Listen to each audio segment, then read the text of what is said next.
Bonjour et bienvenue dans Real Economy. Cette semaine, nous sommes à Francfort, siège de la BCE, la Banque Centrale Européenne, pour faire le point sur les craintes de déflation en Europe et sur les dangers d'une inflation faible. Nous demanderons à Peter Pratt, chef économiste et membre du directoire de la BCE, comment son institution voit la déflation et quelles actions seront envisagées lors de son prochain conseil pour combattre la faiblesse de l'inflation. Nous parlerons à des experts pour savoir si nous devons être inquiets et nous verrons concrètement ce que peut signifier la déflation en nous rendant en Bulgarie. Dans une économie comme celle de la zone euro, les effets des variations de prix peuvent se ressentir très rapidement. Prenez ce ballon. Quand l'économie est en croissance, qu'elle se développe et qu'elle importe davantage, elle se gonfle. Et jusqu'à environ 2% d'inflation, c'est assez stable. Si elle est plus forte, on peut rapidement perdre le contrôle. Quand l'économie ralentit, les prix stagnent, voire baissent, le ballon se dégonfle et connaît une phase de déflation. Pour mieux connaître ce terme, voici notre cours accéléré.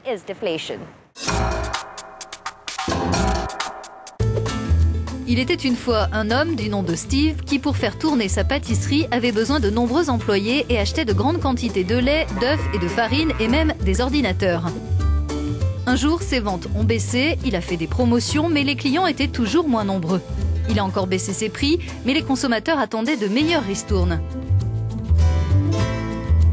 Comme il ne faisait pas d'argent, Steve a dit à ses fournisseurs qu'il allait attendre pour passer commande. Ses interlocuteurs ont réduit leur prix pour le convaincre d'acheter, mais Steve voulait attendre des tarifs encore plus faibles.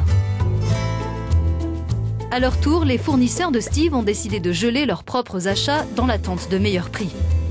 Résultat, personne n'achetait ni ne vendait, les profits étaient moindres, tous devaient licencier.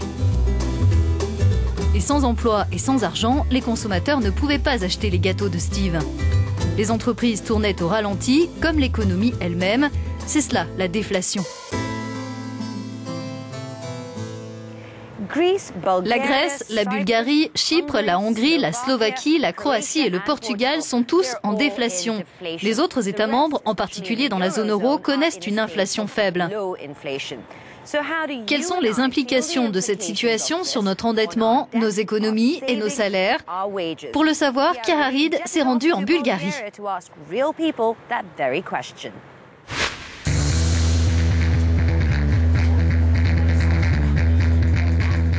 Les prix sont très élevés.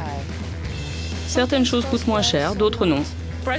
Les prix sont tellement faibles qu'ils ne peuvent pas être plus bas.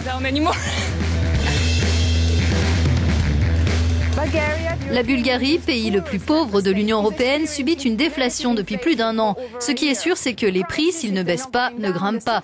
S'agit-il d'un paradis pour le shopping? Pas vraiment. La consommation n'est pas au rendez-vous et il y a des conséquences encore plus fâcheuses.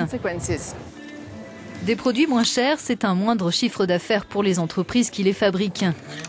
De plus faibles rentrées d'argent pour l'État et éventuellement des emplois supprimés et des salaires réduits. Même si les produits affichent des prix inférieurs, qui peut se les payer? C'est la première fois que cela arrive dans l'histoire de la Bulgarie. On avait connu une inflation galopante, une inflation élevée, des prix stables, mais jamais on n'avait subi de déflation. Et c'est peut-être pour ça que les gens ne réagissent pas. Il est pourtant essentiel de déterminer les causes de cette déflation et d'anticiper son éventuelle aggravation, car celle-ci peut s'avérer néfaste, en particulier pour les États et les ménages lourdement endettés. Pour la plus grande part, il s'agit d'une déflation causée par la décision du gouvernement l'an dernier de baisser les tarifs réglementés de l'électricité. Et c'est ce qui est à l'origine de cette déflation qui touche toute l'économie. Dans cette épicerie, les profits sont en berne, les tarifs ont légèrement baissé, notamment parce que les distributeurs suggèrent un prix inférieur, mais les consommateurs n'achètent pas plus. Prenez ce coca. À la sortie d'usine, il coûte l'équivalent de 80 centimes d'euros.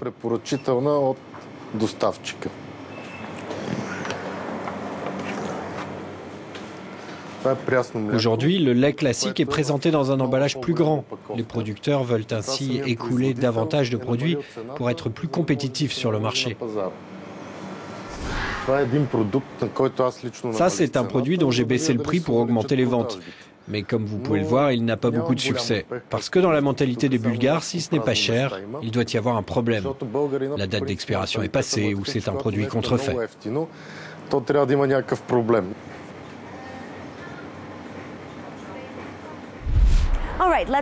En avril, dans la zone euro, l'inflation s'est avérée plus faible que prévu et inférieure à l'an dernier. Dans l'Union, la situation est une fois encore très similaire. Peter Praet, membre du directoire de la BCE, aborde avec nous les décisions qui seront prises sur ces questions en juin et nous indique si nous devons ou non être inquiets. La demande est faible parce que de nombreux ménages, entreprises et États sont très endettés. Donc, ils réduisent leurs dépenses par rapport à la capacité de production de leur économie. Donc il y a une pression des prix à la baisse et c'est aujourd'hui le nouveau contexte auquel nous sommes confrontés. Durant l'épisode que nous vivons, cette pression sur les prix est davantage de nature structurelle, ce qui est le résultat de la morosité économique. Et donc nous avons mené une politique monétaire conciliante. Cette politique monétaire passe par des taux d'intérêt proches de zéro, mais aussi par d'autres outils que nous avons mis en place. Quelles mesures la BCE envisage-t-elle de prendre exactement? Comme vous le savez, on agit sur les taux. Les taux d'intérêt vont rester faibles et pas seulement pour la période actuelle. Les taux à long terme ont augmenté aux États-Unis parce que la situation s'améliorait là-bas. Mais nous avons été capables, contrairement au passé, de dissocier nos taux de ceux des États-Unis. Donc notre politique reste conciliante. De manière plus spécifique, l'une des questions que nous avons vraiment identifiées, c'est le processus de transmission de cette politique via les crédits aux petites entreprises en général. Donc nous cherchons un certain nombre de possibilités d'action en la matière. Certains évoquent des taux négatifs. En est-on arrivé à un point où on accorde toujours moins de prêts? L'accès des entreprises au crédit est-il trop faible à cause du contexte sur lequel on ne peut pas vraiment agir ou est-ce à cause des spécificités de l'offre de prêts du secteur bancaire? Nous travaillons là-dessus, mais il est clair que le canal du crédit soulève un certain nombre de questions quant à la transmission de notre politique. Faut-il s'attendre à une inflation faible, à moyen, voire long terme? Le plus grand des défis que nous devons relever aujourd'hui, c'est susciter une vision générale de l'avenir qui soit positive et c'est ce qui manque aujourd'hui dans de nombreux pays.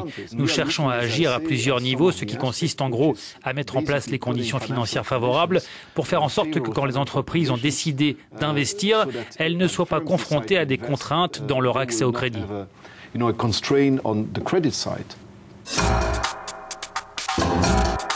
On se plaint tous du fait que les prix augmentent quand on fait du shopping. Or, quand on voit des réductions comme celle-ci, on n'est plus du même avis. Mais on peut aussi repousser ses achats en attendant des promotions encore plus importantes. Des économistes estiment que si on procède de la sorte, on risque 20 ans de marasme comme l'a vécu le Japon. Le reportage de Giovanni Maggi à travers l'Europe. Les Européens font peu à peu l'apprentissage des aspects négatifs d'une inflation trop faible, en particulier si cette menace de déflation est associée à un chômage et une dette record, mais aussi à un euro fort face au dollar. Une inflation modérée à 4 ou 5% signifie qu'une économie est en croissance. On a souvent une déflation quand on n'a pas de croissance stable à long terme. La déflation est un risque tant que les gouvernements continuent d'agir comme des entreprises de manière trop pro-cyclique. Voici l'évolution de l'inflation dans certains pays qui ont le plus souffert de la crise. L'Espagne, l'Irlande et la Grèce, mais aussi en Allemagne, locomotive de l'économie européenne. La tendance à la baisse des prix étouffe la demande intérieure et la propension à investir.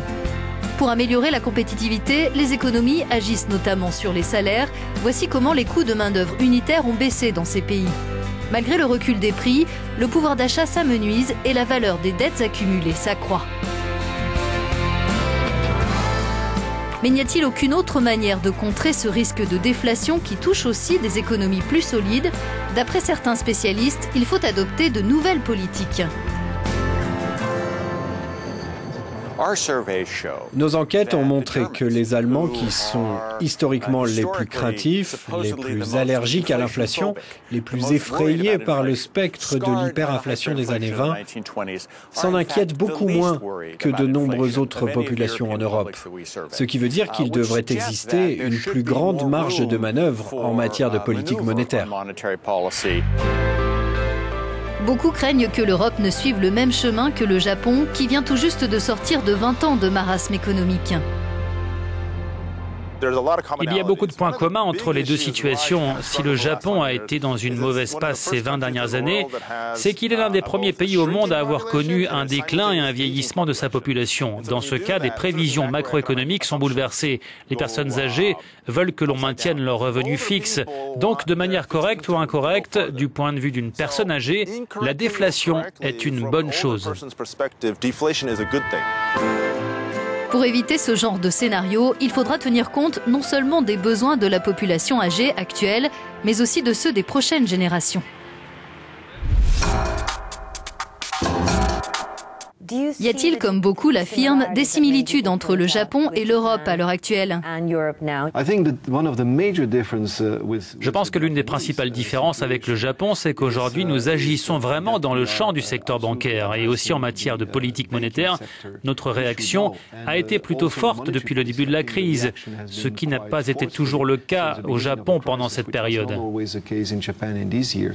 Pensez-vous que le mandat de la BCE vous limite parfois et que vous pourriez faire plus? Non, je ne dirais pas ça. Dans la zone euro, nous avons traversé une crise avec des institutions de gestion de crise dont les pouvoirs étaient très faibles. Aux États-Unis, ce n'était pas le cas et le marché du travail y était beaucoup plus flexible de manière générale. Aujourd'hui, nous commençons à sortir de cette crise, mais elle a fait beaucoup de dégâts. On constate une certaine stagnation. Il y a cette pression sur les prix.